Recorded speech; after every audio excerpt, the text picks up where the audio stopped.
fruits would be perfect for Loki. The first two devil fruits would be the Inu Inu no Mi, model Fenrir, and the Heavy Heavy no Mi, model Jormungandr, because when Ragnarok happens, they both play very important roles and want to end the world just like Loki. The third fruit would be the Hito Hito no Mi, model Surtur, because in Norse mythology, Surtur is the fire giant who will destroy Asgard when Ragnarok comes, which goes perfectly in line with Loki's plan. Also, Surtur has a gigantic and legendary blade that is exceptionally powerful, and seeing as how there is a massive sword sticking out of the Yggdrasil tree on Elbaf, it's very likely that this blade will be used by Loki if he actually does have the Surtur fruit. And finally, the fourth devil fruit would be the Hito Hito no Mi, model Elbaf, because back in the Little Garden arc, Dorian Broggie mentioned that the country of Elbaf owes its name to the patron deity of the giants, whom they hold in higher regard than even sun god Ika, known as Elbaf the war god. The theory states that Loki's mythical Zoan will let him transform into this fabled god of war. So guys, at last, Loki is here. This panel is absolutely jaw-dropping and giving me goosebumps. It literally gives off the vibe of both Kaido and Doflamingo combined. Loki's tongue and smile resemble Doflamingo's, while his overall aura feels like Kaido's. Oda-sensei has crafted Loki's story to be quite similar to Marvel's Loki.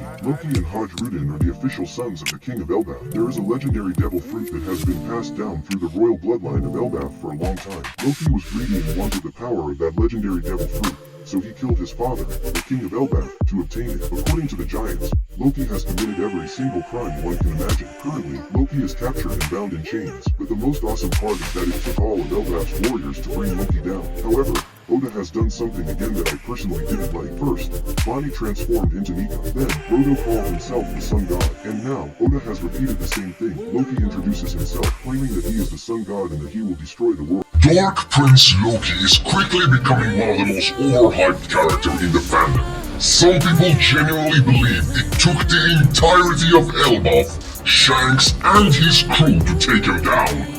This level of power should not exist, especially when Loki cannot even figure out exactly how strong is Luffy. It seems to me that Loki may not be the best hockey user out there, but the majority of his power comes from his devil fruit. If Loki is a danger to Elbaf, then he might have one of the most destructive devil fruits out there, hopefully on the same caliber as Whitebeard. Why is Loki the main villain in the Elbaf arc? I know his smile is enough to tell us he's not a good guy, but there are strong hints that we will see Ragnarok in One Piece. The first reason he makes the perfect opponent for Luffy is that there is no other choice. As you probably noticed, after Wano there doesn't seem to be a major threat to Gear 5 Luffy, even the Gorosei don't reach that level. Whoever fights Nika becomes a joke, but look at this panel, it's enough to convey a sense of a true threat. But how is that going to start Ragnarok? Well, Kaido was called Joy Boy by King, and Kaido was the final obstacle for Luffy to be called Joy Boy. Now Loki calls himself the Sun God, which may be the final obstacle for Luffy to be called the Sun God. In Elbaf, a war between the gods is known as Ragnarok. Loki will not be the one to wield the giant sword in Elbaf. We know in Norse mythology that the giant flaming sword is associated with Surtur.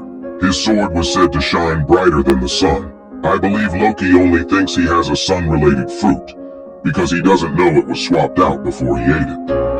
Luffy is the real sun god, so Loki must have another devil fruit.